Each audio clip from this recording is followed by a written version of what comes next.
You are live. Let's see if it's showing up here. What's up, everyone? If you're here and joining, thanks for joining. I'm Connor. This is Steven and Nate.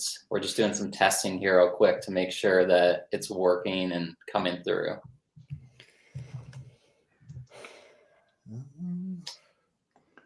Still says Yeah, it's still event will showing. start soon on LinkedIn.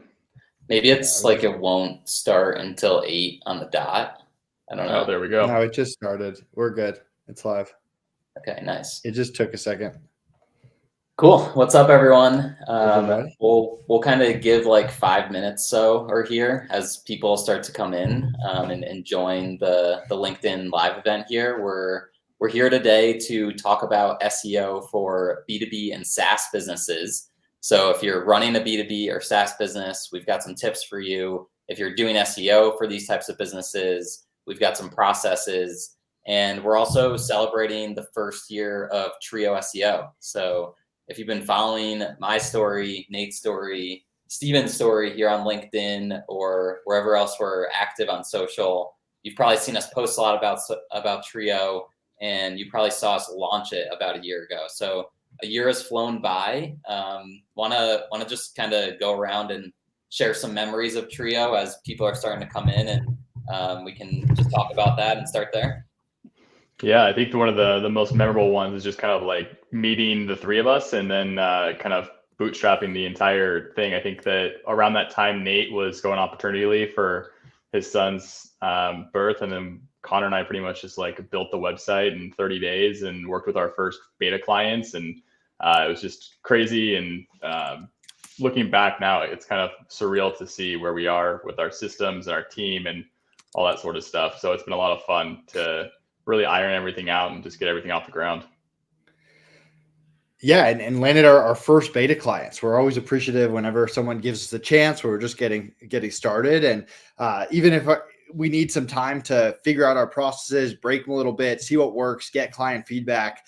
Those initial clients were super helpful to do that. And to Steven's credit, he's really dialed it in since then, where when clients get going now, they get started quick. We do research, we have a kickoff call, we hit the ground running, our team's locked in, and the systems are just at a great spot. And we would not have been able to do that without those initial beta clients. So super appreciative there. And since then, we've opened up rounds and rounds and reached over 40K MRR and looking to grow that as well. So it's been a pretty awesome first year, just getting that client experience really tuned in.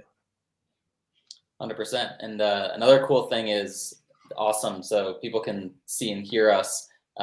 Thanks for letting us know that. And also, I've got a first question for you all. So in the comments, go ahead and throw the city and country you're from.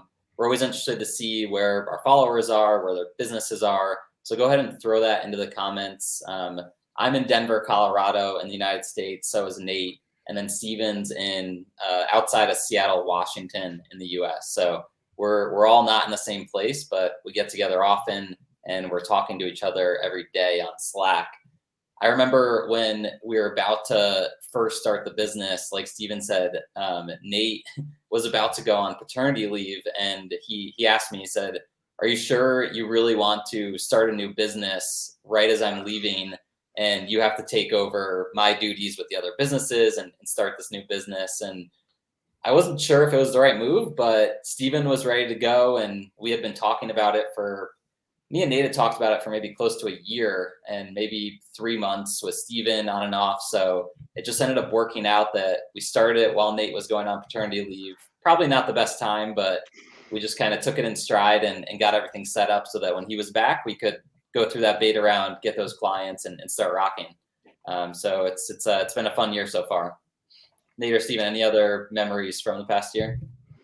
We also just have another meetup coming up in Denver mid-September. So looking forward to that. Steven comes to our neck of the woods. So this year it's kind of more focused on the marketing and sales. And last year was much more on the operations and the team and all those decisions. But yeah, it's just kind of fun to see how far we've come. Yeah, no, nothing from my end. I think let's dive into some nitty-gritty stuff. It'll be fun to kind of see what's on the agenda. Cool. So for everyone here, thanks for commenting a bit and kind of sharing where you're from. For the next hour, we're going to actually present and talk a little bit about B2B and SaaS SEO and dive into some strategies we have, some case studies of businesses we've built with SEO that are in that space, and leave you with some actionable takeaways that you can implement into your own business or use as you're helping other businesses grow. But first, I want to give some background for anyone that doesn't know. What is Trio SEO? What are we all about? What services do we offer? Who do we actually work with? And yeah, just give you a little background there. So if you're listening in, you might be seeing this name, but you might be wondering, what do they do or what do they even offer? So Steven, want to just give a quick intro to Trio so everyone has that as a background as well? Yeah, of course. So we are a SEO content agency, and we focus on high intent content. So starting with bottom of funnel, those are going to be the topics and the pieces of content on your site that have the highest likelihood of converting those browsers into actual buyers, whether that's in lead magnets, sign up forms, free trials, whatever that might be. So really focus on just adding meaningful content to sites and not just going after meaningless traffic, which is kind of one of the biggest misconceptions in SEO, where people can have all the traffic in the world, but if it doesn't do anything for your bottom line and the ROI of your business, then what's the point? So as business owners and entrepreneurs first, we really kind of take hold of that strategy, the same strategies that we've applied to our own businesses. And now we get to help clients do the same thing. So it's been a lot of fun, producing a lot of content. We're doing about 125 articles per month across the board right now. So growing quickly, a lot of great results, and it's been a great ride so far. Love it. Nate, anything to add there? Yeah, also that we use Trio for our own companies. Just like we have a bookkeeping business, we use that for the bookkeeping. We really believe in Steven, believe in the process, believe in the team. So we're clients of ourselves, and we really treat any customer that works with us as one of our businesses. What would we do from an SEO side if we were running their company? And that's how Connor's always approached SEO, and that's what we do at Trio. Yeah, love it. Shout out to some people here. We've got Crystal, Karthik, Trisha, Habib, Butrin, Hamza, Brandon, Shazia, Elaine, Igars, Quinn. What's up, guys? How's it going? Thanks for joining. Quinn, thanks for the congrats on the first year. It's been a fun one so far. I also want to throw this out there. If anyone's listening that is a B2B or SaaS owner, we're going to be giving away a free month of Trio SEO services. So if you go to TrioSEO.com/audit and you fill that out today and just mention that you saw us here on the LinkedIn Live, we're going to be giving away a free month of our services. And that's usually a cost of around $3,000 per month. So we're not joking around here. We want to give some value out to you guys for coming and joining today. So if you're a B2B or SaaS owner, go to that link, fill that out real quick. It should take 2 seconds. We'll reach out and we'll see if it's a good fit, and we'll let you know if you've won that free month of services. So go ahead and throw that down as well. And then before we jump into the actual presentation, I also want to ask another question to you guys. How long have you been in the SEO game? So whether you're a business owner and you're doing SEO for your own company, or you're in the SEO world and you're offering it as a service, you're a freelancer, you're an agency owner, how long have you been doing SEO? I personally have been at it about 10 years.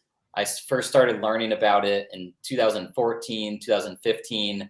I actually found like a random blogger who had built up a following and made a lead magnet. I downloaded it, started learning about it, didn't even know it was SEO at the time. And then that evolved into learning from Moz and their free resources, learning from Neil Patel, learning from Brian Dean, kind of studying all these guys and people that were big in SEO as it was evolving. So go ahead and share how long you've been in the game. Steven, how long you been in? Coming up on a decade. I learned in college and just have never looked back since. It's been a fun ride. I kind of got in at the last stage of the Wild West era of SEO, which is kind of like when the last big, what I would say the cash grab was of SEO, but a lot has changed, and it's been fun to see how Google has kind of upped its threshold, I would say, on just SEO in general. So, but yeah, coming up on a decade, it's been a nice number to reach. Love it, Nate, and Nate's been with me as well along the way, just learning as we go. And like he said, we use it to build all our businesses. So he's picked up a lot along the way, even though he's not in like the nitty gritty of the SEO and the day to day. Yeah, it's been fun being on the sales side. I mean, for Free Up, I kind of handled the sales and also just supported the what you were doing on the SEO side, whether it was going on podcasts, finding partnerships, stuff like that, to support the really good content that you were putting out. And I was receiving all the sales calls, all the people that would find us on Google and start hiring freelancers because of that. I got to see it firsthand, what a difference it made between year 1, 2, 3, and 4. So yeah, it's been fun just following you guys and just learning as much about SEO along the way. Yeah, love it. Cool. Thanks everyone for sharing. We've got Crystal, 10 years. Love it. Igers, 15 years. Dang, man, you've been in it. I bet you have a lot of stories. Trish is 3, Quinn 1, still got a lot to learn. That's awesome. Steven, would love to chat. Go ahead and shoot us a DM. We'll chat. And then Shazia's 3 years. Awesome. Thanks for commenting here, guys. We are going to transition and jump into a quick presentation, kind of everything we promised for this LinkedIn Live event, where we talk a little bit more about B2B and SaaS SEO. We'll dive into some examples and share a little bit more about us as well. So let me pull that up and we'll get rocking on that right now.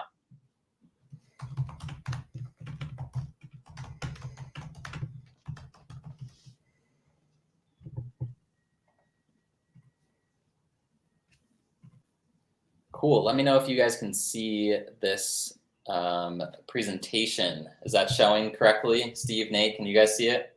Yep. All right, awesome. Cool. So let's dive right into this. We shared a little bit about us, but let me just give a little bit more real quick. So, like I said, been in SEO for 10 years now, and one of the big examples of where we scaled SEO, Nate and I, was with one of our companies, Free Up. We built it up to a 70 plus domain rating. We had an exit in 2019. SEO is a huge way that we were able to attract both freelancers and freelance talent and business owners to this freelance marketplace. And we're actually going to talk in depth about this in this presentation. So I'll save all the details for then, but a lot of my experience came from scaling SEO with that business and then working on SEO with our other portfolio companies that we continue to run today. Nate, you want to just share a little bit about you too? Yeah, I mean, Connor and I, we met in college in this business law class. I had just started an Amazon business and I needed to hire someone. And Connor reached out and said he needed a job. And the rest is history. We got to know each other, learned a lot about what we cared about, what our goals were. He was the only person I found that really loved entrepreneurship as much as I did. And we grew that Amazon business for years. But one thing that always held us back was Amazon controlled all the customers. We would just list products and we really dreamt of a day where we had more control, where we could have our own website, and Free Up was our first opportunity to do that. So launch Free Up, and then it became, how do we get clients? How do we get out there? How do we spread the word? And I kind of dove into podcasts and partnerships. Connor dove into SEO, and we were able to grow that business and eventually sell it. Funny enough, we sold it to these two guys who are awesome. They have a conglomerate of businesses, but the main one is the Hoth, which is an SEO company. So we've been in that space for a while. And since then, we've just been growing these portfolio businesses. And every time we start a business, the blog is the first thing we start, and we start putting out really high quantity. And we just see that compounding over time. So our goal is to have a portfolio of businesses all backed by SEO, and TrioSEO is a big part of that. And Steven. Yeah, so my background, like I said, I learned in college. This was in the Amazon affiliate days. And yeah, I had a couple of sites that I started in college with a friend of mine who was my mentor and really kind of showed me the ropes. And we had enough of a game plan to kind of scale that immediately post graduation. Merged with his existing partner, and a couple of years later down the road, we had about 40 different blogs, all in the Amazon affiliate space, all driving affiliate organic SEO. No paid ads, no social media, no newsletters, just a strictly 100% SEO blogging. And we, scaled that to about 7 figures across the portfolio. We were doing 300 to 400 articles per month across all the sites. So that's kind of where it was kind of this serendipitous fit with Nate and Connor's background, and kind of why we were able to hit the ground running with TrioSEO, kind of integrate a lot of those systems from my first company, and kind of now offer the strategies and that kind of team cycle within that for clients. So Yeah, it's been a lot of fun, a very natural fit, and kind of a natural transition for me. Love it. So that's a little bit about us. While we get into what's important in SaaS and B2B SEO, I want to know what your guys' business is. So if you own a business, post a link to it, post the name of it. If you run your own freelance business or SEO agency, post a link to it in the comments. Let's all share kind of what we're working on, what we're building. And if you're a business owner, go ahead and throw that down in the comments. We'd love to see and check them out. So what's most important in SEO for SaaS and B2B? We've outlined 7 things here, and some of them overlap with other industries, but a lot of them are very specific to SaaS and B2B, and it's really how you apply them. So Stephen, why don't you and I jump back and forth on these, and we can kind of run through them, and then we'll go into the examples and kind of show how they're actually applicable to B2B and SaaS specific companies. So wanna take number 1, and we'll just go back and forth? Yeah, exactly. So with the first one, having a very clear offer is just going to minimize the mess. And so like with Trio SEO, we have one offer, which is really focused on high quality in high intent content. If you're a B2B or SaaS company and you start having all these mixed offers and it's kind of confusing and packages and all that sort of stuff, it's really just going to kind of like muddy up your entire process and your SEO because you don't know who to target and you don't know what type of content to target. So if you just have one really clear offer, make things as simple as possible, not only does that help Google and your SEO, but it helps your customers who are going to land on your site as a result of that SEO. Yeah, agreed. One thing that Nate and I have run into over the 15 years we've been building businesses is there's always a temptation to offer more than one thing, right? So if you do SEO, you might offer content and backlinks and technical, and then you bleed into web design and all these other things. It's really important to have a clear offer so that as people come to you, they really know what you're all about and they can understand if it's for them or not, and then they can take it from there. So that's a big one, and it really applies to B2B and SaaS. The second one is knowing your ICP, or your ideal customer profile. This is also called your customer avatar. So it's really just exactly who you're trying to work with. So if you're a B2B businesses that does web design for, let's say, SaaS businesses, then you want to outline that. You want to know where they're living, how much they're doing in revenue, what type of budget they have on a monthly basis, what service or what software industry they're within. And you want to outline all of that. You can go to digitalmarketer.com, has a really cool download that you can then fill out yourself for a customer avatar. But this is definitely something you want to create and have built out for any business that you're working on, so that when you're creating the content, you're doing the keyword research, you know exactly who you're going after, and you're finding terms that that ideal customer is searching for on Google.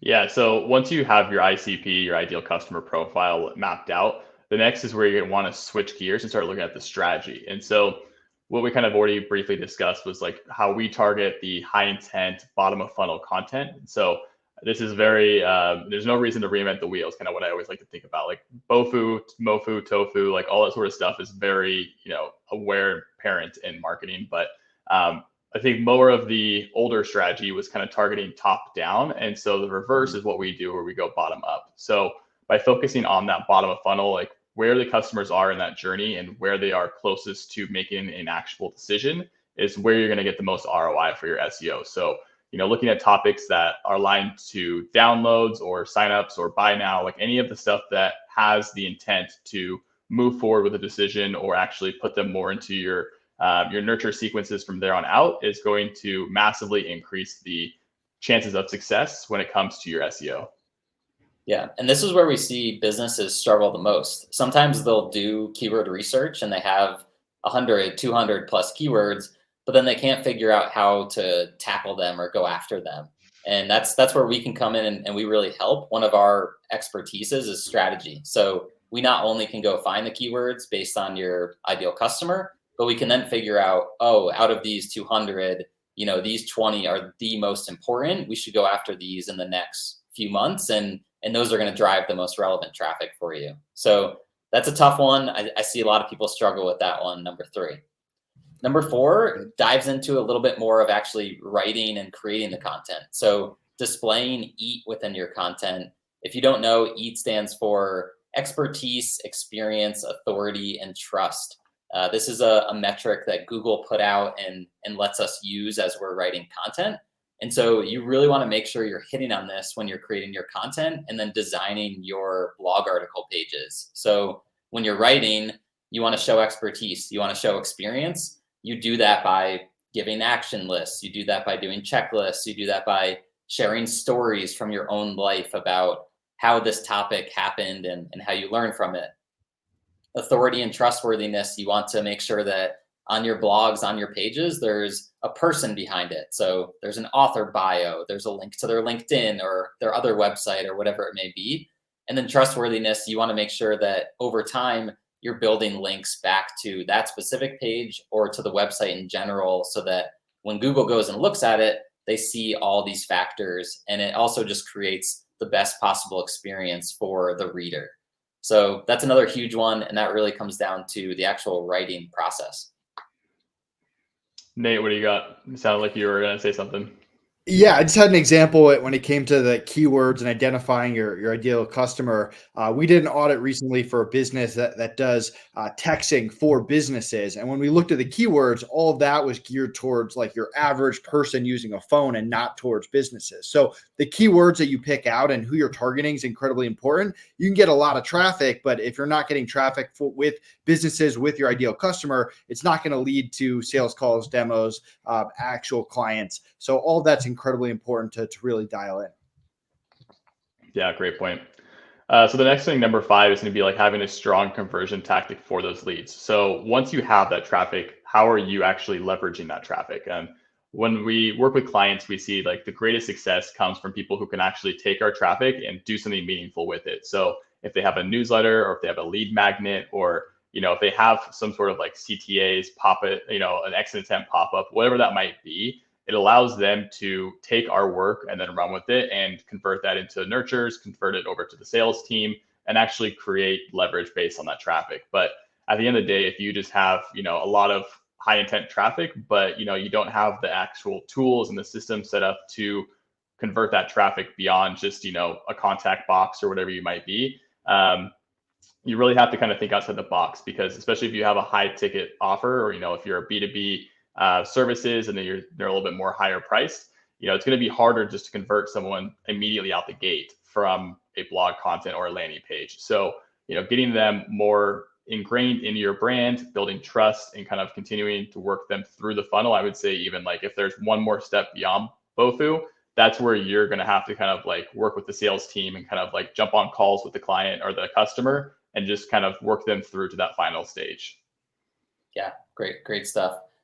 For everyone that's here as well, if you're joining or you've been here, feel free to throw any questions you have for us about B2B or SEO or SaaS SEO or just SEO in general. We're going to have a Q&A after we finish this presentation and go through some things here. So throw them down here. We're taking note of them.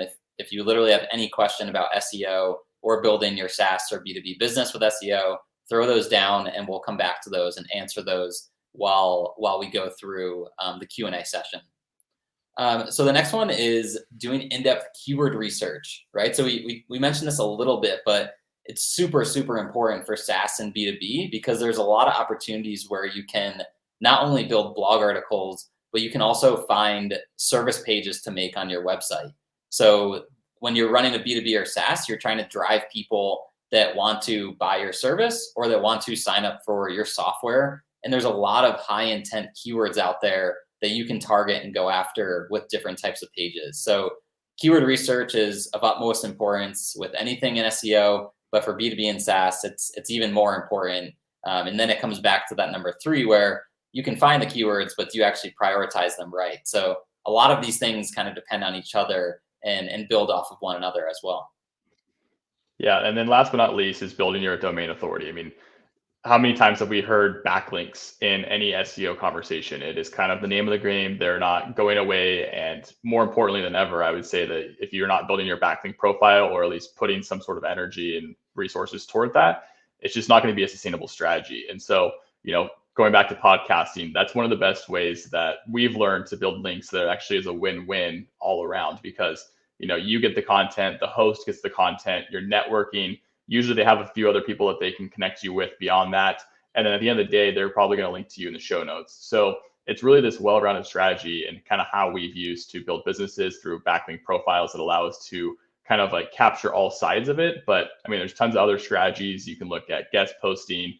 There's a bunch of like PR, great tactics out there too, great companies that do that. But at the end of the day, you have to consider your authority and how that's going to be ranked amongst your competitors. Yeah, agreed. So these are the 7 secrets, the 7 steps to running a great SEO strategy for a SaaS or B2B business. If you've got any questions, again, throw them in the comments. We'll talk about them and discuss them in the Q&A. Next, we want to run through some examples with you. So these are businesses that either Nate and I have built or the 3 of us have built together, but we want to run through and kind of go through some examples so you can actually see what this looks like in practice as we put it into play for these businesses. So Ecom Balance is a monthly bookkeeping service that Nate and I own. It caters specifically to e-commerce brands selling on Amazon and Shopify.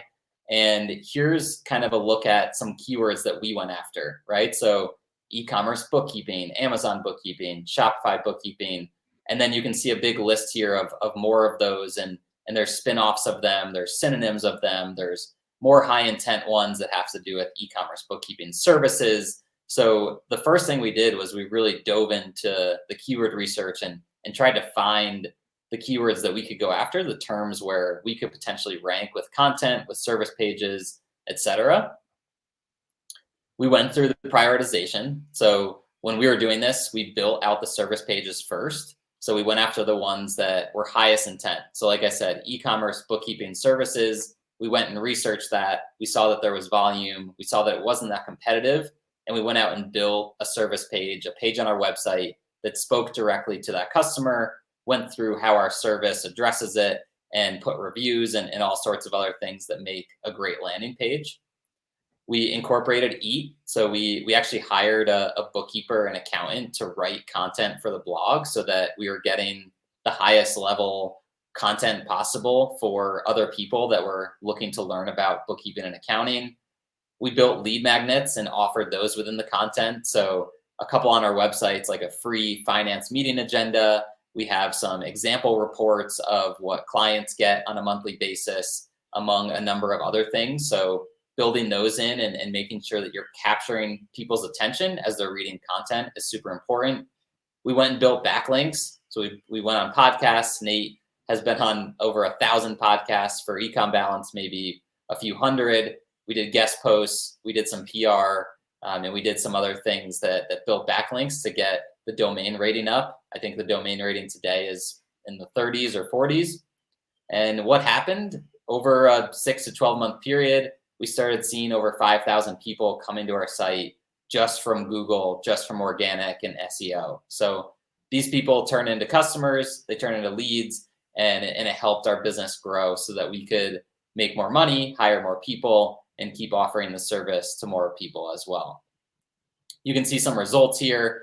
All these e-commerce bookkeeping keywords, a lot of them were ranked number 1 or in the top 5, which is super helpful and great for the business. Like I said, our domain rating is in that 44 range. And then you can kind of see this Google Search Console. We've had 6 million impressions and 42,000 people have come to the website just from our SEO on Ecom Balance. I want to stop there for a second and let Nate share any thoughts on it too. We've been in this journey together of building SEO for Ecom Balance and building this business. So any insights or any thoughts here, Nate? Yeah, it's kind of crazy. There's a lot of e-commerce bookkeeping firms that started 5+ years before us, and we're ranking ahead of them, way ahead of them on a lot of high intent keywords. So just seeing that happen in a few years just kind of speaks to our process. Off of that, I've got some questions that came in. Tashina said, any thoughts on using Chat GPT/AI for creating content? I'm getting a lot of pressure from my leadership team to use it, but I'm worried that Google will de-index it or the content will be so surface level that no one will engage. Steven, you wanna take a shot at that one? Yeah. So we're an anti-AI content generation agency, but we love AI from a tool perspective. And that's what we kind of view it as. It's a tool, it's not a replacement. So if you are using AI or considering ChatGPT for your content, be very, very, very aware of the risks involved. If you're looking to cut corners and just pump out a few extra pieces of content per month, that cutting corner strategy might come at a cost. So, what we look at is like the long-term horizon of SEO. It's going to take months and years for it to get into a really, really concrete spot. And if you're trying to shave off a couple extra weeks or months, it's just not worth it. If there's a lot of Google algorithm updates that are targeting AI, and in the process, you can get penalized for that. So at the end of the day, quality is always going to speak when it comes to the content is written by an actual human, a person who's going to be reading that, making sure that it's conversationally formatted. And just the fact that AI and ChatGPT is, using words that people don't use. Like if it's throwing out in the digital landscape of the website era, it's like no one's talking like that. So just be really aware of kind of the risks involved, and just kind of, be realistic with what you want at the end of the day for your SEO. If you, kind of are dabbling in that arena. So yeah, great question. I got one more and then we'll keep going. I'd love on-page SEO suggestions for how to differentiate product landing pages from blog pages, page length, H2s, keyword ranges, if they should be different. Yeah, good question, Crystal. Definitely should be different to a certain extent, right? So when you're designing a landing page from a blog page, they should have separate designs. So for us and on our website, we have kind of like a template for landing service pages, and then we have a template for blog articles. And the content is different as well, right? On a service landing page, you want to almost like copyright as if you're speaking directly to that ideal customer about the keyword that you're going after. So for example, on our website, we have a page that is, I think it's monthly blog writing service or something along these lines. So that when we went and researched on the first page of Google, the results, we saw that a lot of other landing pages, service pages were ranking. It wasn't blog articles, it was service pages. And so we went and designed a page where, at the top, it looks like a landing page. You're speaking right to the customer. You're maybe talking about the service a bit. You're explaining what those monthly blog writing services are. You're addressing frequently asked questions that people would be going after, or that they'd be asking around this keyword. And then you're kind of pitching your service a lot more than you would in a blog article. So you definitely want to make sure it changes up a little bit. Your content length is probably going to be a little shorter than on a blog article. So think about a blog article in that 1,500 to 2,500 word count range. Your service page might be in that 750 to 1,500, just depending on how much you have to share and how many secondary keywords you're going after as well. You definitely want to make sure that it has a lot of call to actions throughout as well. You can use buttons. You can refer them over to other places on your website that would be useful to them. So definitely view service pages more as like a home page, a landing page, and go after the keywords and secondary keywords, and really build it that way. And then on the blog side, you want it to look more like a blog article. You want it to read like a blog article. You don't want it to be pitching your service as much. You can have call to actions throughout, or you can have a sidebar that offers the author and other articles or free resources, and then a call to action that maybe follows them as they read, but it should read much more like an article and not as much as like a landing page. So I would definitely recommend having two different templates for that there. Steven, anything to add on that one? I think the biggest thing is going to be the formatting. With service pages, you want it to be really, clear, concise. Less is more when it comes to service pages. So don't overload each fold of the screen with text. Make sure that it's spaced out. There's images that speak to your brand. All the branding should be consistent. Maybe there's buttons here and there. Compared to a blog format that's going to be more of a top-down scrolling feature with paragraphs every 2 to 3 lines. You'll have an author box, you'll have a title, and maybe a CTA, pop-up exit intent, whatever that might look like. So I think just kind of being realistic in how the landing page is treating that customer journey and where they are in that process. And then also just don't be afraid to look at your competitors, see what they're doing, see what formats are working well for them, and see what content they're speaking to. And that will give you a lot of great ideas. Yeah, good tips. Let's jump into another example here. And Stephen, I'll let you run this one. This one's about TrioSEO. So this is about our own site and how we built it up for SEO, and we're driving traffic now on a regular basis. So I'll scroll through as you kind of talk through these slides. Yeah. So TrioSEO, our ICP, the ideal customer profile for us is going to be the B2B and SaaS C-suite, marketing managers or founders. These are people who are kind of higher up in the company and are looking to invest in their SEO and looking at the content that we can create for their company. Our offers, we've mentioned a couple of times, is going to be the monthly ongoing services around creating high intent SEO content. And that's going to be driving those leads, driving the traffic that's actually meaningful for the brands. And then the keywords that we go after are going to be, B2B blogging services, B2B content audit. That's going to be more of a lead magnet generator, B2B SEO services, SaaS SEO agency, et cetera, et cetera. So as you can see here, we have this kind of outlined in a hub and spoke strategy, which is kind of the go-to for most SEOs out there, where we tackle the primary hub of B2B. And then the spokes are going to be the interwoven kind of smaller niche subcategories within that. So we have blogging, content, copywriting, SEO is just a general topic. So it's really important that when you go after those topics, you also add a funnel category. That's kind of our key part to most of our strategies, where each topic is going to be different compared to Bofu, Mofu, Tofu. I also saw Amanpreet comment earlier just a little about how to balance that. And so when it comes to balancing the different funnel segments, we always target Bofu first, just because that's going to be immediate, most important to get it on your site, get it ranking, get it indexed, and let it kind of brew from there. And then as you're building out your hub and spoke strategy, you want to start mixing in more mid-funnel first, just to kind of cover in those extra filling pieces to the gap, and then layer it with maybe very few top of funnel. So as you can see from that picture, we only have 3 top of funnel topics in there. But what that really does is it at least adds it to, mix in for internal linking purposes, topical authority purposes, and then we can go back and add in lead magnets on those pages. So by the end of it, it's a really well-rounded strategy. You cover all aspects of the funnel, you cover all aspects of the buyer journey, and you're really kind of expanding your expertise on that topic in general. Let's go to the next slide. There we go. So yeah, like Connor said, no reason to reinvent the wheel here. We go after service pages first, bottom of funnel, EAT. So we have expert written content reviewed by experts. So, for example, if I wrote a majority of the content and then we kind of pass the baton over to some team members, Connor and I are reviewing it, making sure that it still has the SME metrics kind of attached to that we're giving it the final stamp of approval.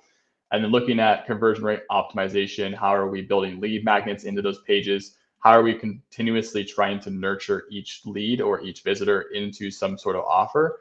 And then backlinks, podcasting, guest posts, PR, same thing here. Outcome. So we started the site from scratch with, if anybody knows the struggle of starting a site from zero, it is quite the grind. So we kind of are growing it now. It's growing really well. We've seen a lot of great success. We're at a DR 32, over 1 million impressions in just last year, over 4,000 clicks. And so what we're kind of looking at now is how do we continuously upgrade your site, which is really important too. You don't want to just set it and forget it. It's always going to be an ongoing strategy, updating content, looking to improve click-through rates, looking to freshen up content, and just overall, make sure that your site is adhering to oil changes. It's no different than your car. You want to make sure that visitors are always met with fresh, unique content. Love it. Yeah, it's been a fun journey. I wasn't sure what the landscape was going to be like for SEO agency related terms going into it, because you would think a lot of SEO agencies out there would be ranking for it. They'd be super competitive, but you'd actually be surprised. There's a lot of keywords that aren't super competitive, and where there's a lot of opportunity to still level up the content, level up the service pages, and just cater to people that are searching for SEO services through Google. So it's been a great experience for us. We're seeing amazing growth as the charts show here, and we're excited to see where it goes over the next year as well. So that's another example of just a B2B business and how SEO can apply to it. I also want to ask you guys, everyone here, what's your favorite SEO tool right now? You can obviously see we use Ahrefs a lot. I've used SEMrush a lot as well. We use some other tools, but what's your favorite tool right now that you're using the most, that you're in on a daily basis? Or maybe there's one that you found for a specific use case. I know there's a ton of SEO tools coming out that could be like how to update your content, or how to internal link, or how to do different keyword research. There's tons of things. So what's the favorite tool you're liking? Put that in the comments. We're always trying to find new tools to use or to recommend to people that we know. While you're doing that, we're getting here to the final case study here, where we talk a little bit about how Nate and I built FreeUp, which is a freelance marketplace. You can still go check it out. It's freeup.net now. You can go check it out. It's a freelance marketplace that caters to agencies, SaaS, e-commerce companies, and it connects them with freelancers. So it could be SEO freelancers, marketing freelancers, virtual assistants, experts, whatever it may be. You can go there. It's like an Upwork and Fiverr where you can submit a job post. FreeUp actually vets and only lets in the top 1%, and then you get introduced to people and can hire them for your own business. So Nate and I started this business in 2015. We ran SEO for it through 2019 when it was eventually acquired. They continue to run SEO for it, but it's a great case study of how you can take something from zero and build it up to something super significant in the SEO space over a 4-year span. When you actually invest in it and you put time, thought, energy, money into it, you can really take it far. So I will intro this, and then I'll have Nate add some thoughts too, since we're on this journey together.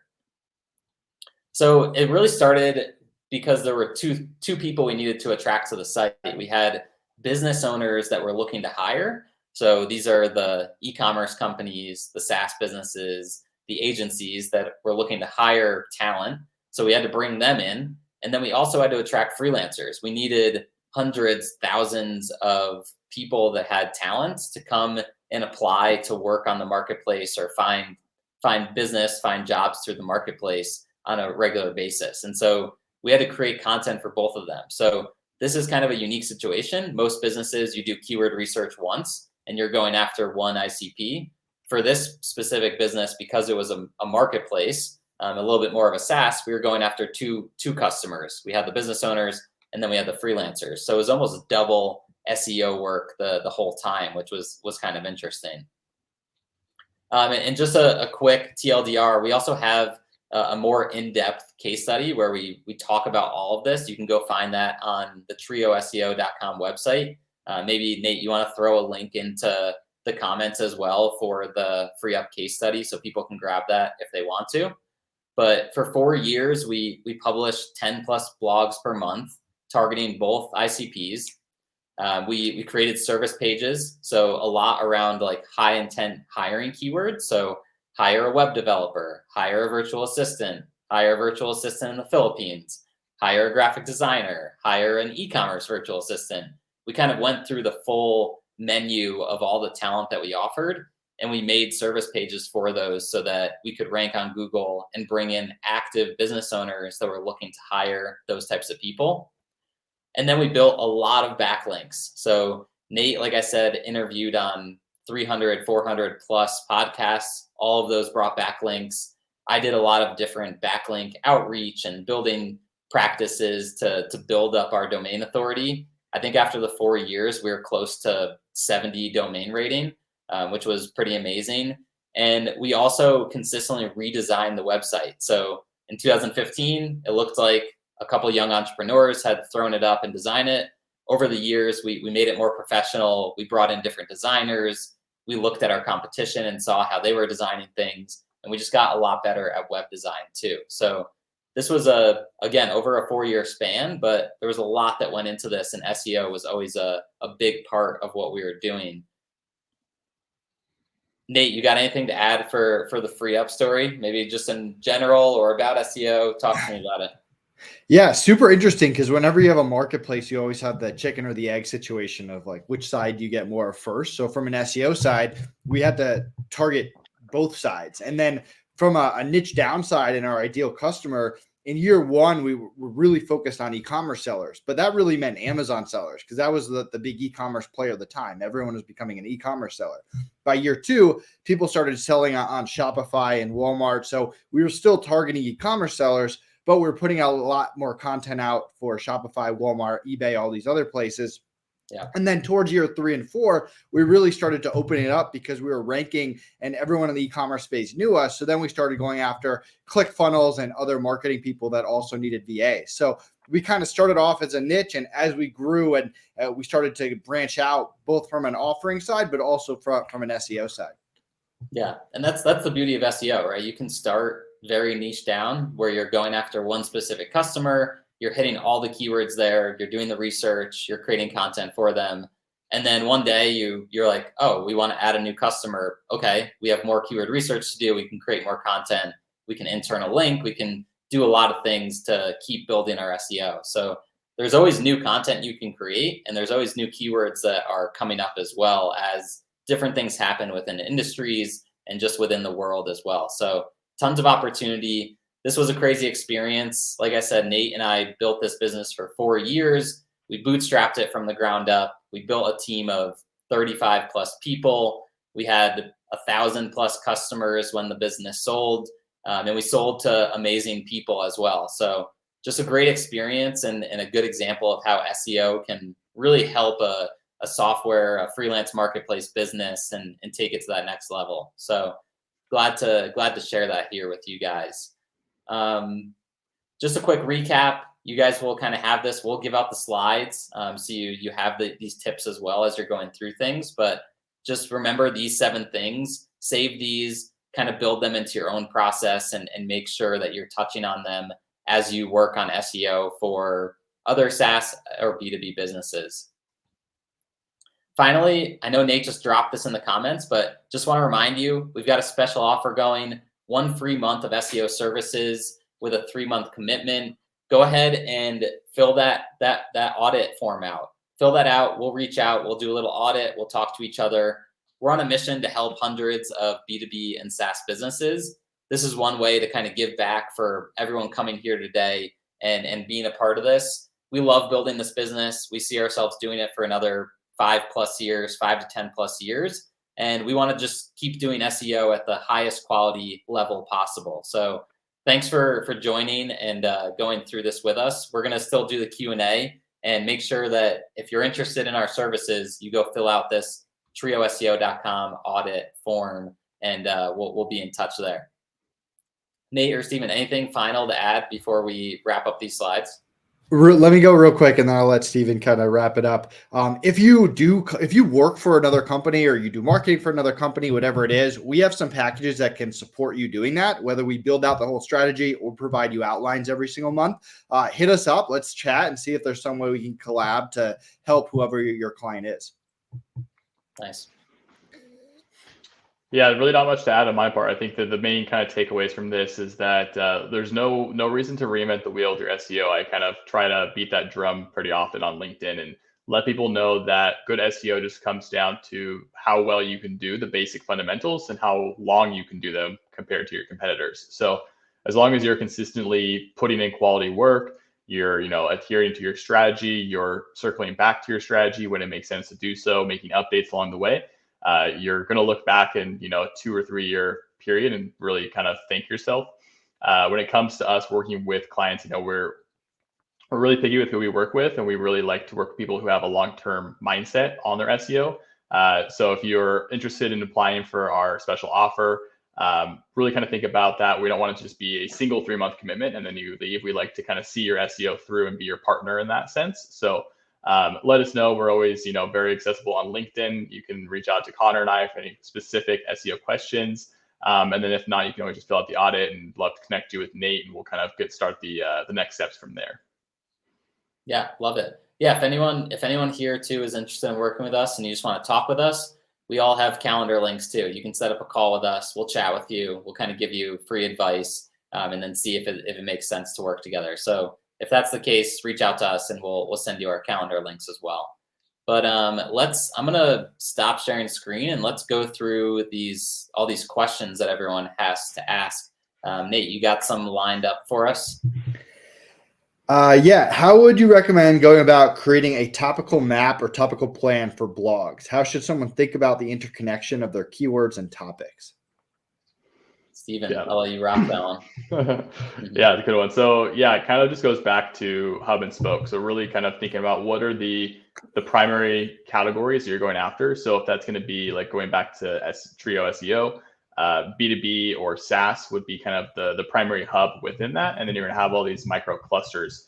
That's going to really translate into the topical authority, because as you stick to each of those clusters and each of those hubs, you're producing content in such a way that allows Google to index it and kind of recognize all the internal linking and really quickly gain an understanding on who you are, the expertise you bring to the table, and just kind of build on that trust of the site as you're speaking on that topic. So spend a little bit extra time on your keyword research. Don't rush through it. Collect more than you need, and then kind of think through what's worth keeping, and really just kind of be slow, methodical instead of trying to rush through. Yeah, great tips. Love that. If anyone has any other questions, keep throwing them in the comments. We're going to keep throwing them up and answer questions for the next 10 minutes before we wrap up here. Let me throw up another one here. Thoughts on not including a keyword in the H1 on a homepage? I like to focus the H1 on solving the main pain point of our ICP. Yeah, good question, Tashina. I'm on the same boat with you. I think if you can fit the keyword in and it's natural, go for it. Or if you can make it a synonym of the keyword. Google's pretty smart these days. If you make it a synonym, they're still going to pick up on it and know what you're talking about and be able to relate it back to that main keyword. So yeah, I think there's a safe place to go, and that like above the fold should be all about like talking to your customer and really trying to hook them in, as opposed to making it a title that just has the keyword and it sounds a little unnatural. So yeah, definitely agree with you there. And if you can work it in, work it in. If not, stick to what you had in mind before. Who else we got? Before you do that, a few people have asked if they can see the recording. Just subscribe to Trio SEO on YouTube. I'll have that video up in the next week. And if you can also subscribe to our newsletter. If you just go to TrioSEO.com, we've got some free resources there. Join our newsletter. We send a newsletter each week sharing tips, strategies, and you can also respond to those emails with any questions that you have. Love it. Brandon asks, as a brand in a new market, how long should I expect to see results? Steven, you want to take that one? Yeah, so new markets are kind of interesting when it comes to SEO, because if you're going after keywords that are very new, you're kind of going based on trends, or you're actually following keywords that are more ingrained into your ICP. So it really just depends on your authority in that space. Like if you're starting a site from scratch, and you're going after more competitive terms, it's going to take a little bit longer. Expect like maybe 6 to 12 months. That can also be expedited by just how much link building you're doing, quality link building, I'll say. Don't just get spammy links. But it really just depends on just the amount of content you're adding, how invested you are in your SEO. But if you're just gonna, chip away a little bit on the weekends and really kind of dedicate time and resources to it, that's just going to prolong your time horizon. So think about what's realistic and what you want to see, and then that will also kind of help keep things intact. Yeah, agreed. Good answer there. We've got another one from Malik. How do you recommend B2B and SaaS companies leverage high authority backlinks to accelerate their SEO growth? What strategies have you found most effective for building a strong backlink profile in competitive industries? So what should you be doing, or how do you recommend? Yes, it should be a part of your strategy. If you're building a B2B or SaaS business, you should be doing the keyword research, putting out the highest quality content, and then you should also have some backlink strategies that you're working on, so your website's gaining authority and Google's seeing that, hey, other websites within this industry are pointing back to this company. We should look at them as having some authority in this. And as you do that over time and you publish great content around your specific niche, Google's going to start to understand what your site is all about and give you those opportunities to rank higher on Google and get traffic and give those users a chance to see your content. So it should definitely be a part of your strategy. When it comes to actually like how do you build them, I think Stephen mentioned one earlier is you can go and interview on podcasts. That's a great way to network, to get backlinks. Another one is if you're more on the writing side, you can go and find other blogs or publications in your industry and ask to write value-adding articles for them. You'll then usually receive a backlink in your author profile or within the article. And there's a number of other strategies too. I actually just made a post today about different backlink building strategies. So go check that out. There's a ton of them out there. And if you have any specific questions, just reach out to us and we'll help you there as well. Stephen or Nate, anything to add to there? I cannot preach enough about podcasting. I think it's one of the most slept on strategies out there for building backlinks. I go on about 3 to 5 plus podcasts per week for TrioSEO. And so when you think about that on a monthly timeline, that's, at least 20 to 30 links I'm getting that are high quality, high authority, very relevant. And we get the content for all of that for social media, for branding, and just networking in general. So it's really the highest leverage strategy out there. I think the backlink strategies are somewhat saturated nowadays. Guest posts are harder to land. They're usually accompanied with people wanting to get paid for them as well. So try to think outside the box and create a win-win strategy that leverages your brand and the people you're talking to. Yeah, good thoughts. I'm gonna throw up another one. This one's quick. How can you tackle and finalize the top trend keywords for your ICP? So Abhishek, if I'm understanding correctly, you're kind of talking about like trendy keywords that might pop up or that are new. Really the answer to that is just staying on top of keyword research. So do keyword research monthly, do it quarterly, make sure you're looking at your most important keywords and looking at suggestions that Ahrefs or SEMrush has to offer, going to your competitors, seeing if there's any keywords that they're ranking for that you're not, trying to see if there's any new keywords that are popping up in your industry for your ICP, and then go out and either build a blog article or a service page that tackles those. So I don't think there's a tool out there that's just like find trending keywords. It's more just kind of staying on top of the keyword research and then building the content for it as it gets going. And I mean, there's a lot of keywords that will start low volume, but then if they're really trendy and they take off, like the volume can increase. So the earlier you're there, kind of the better for your business, the better for your SEO, and there will be less competition at the start too. So there's things you can do there to try to stay on top of that if you want to add that into your strategy for keyword research. Let's see what other questions came through here.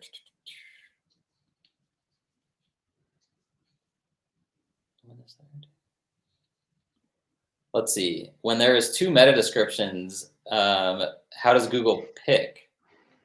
I'm not Stephen, do you know what he means by that?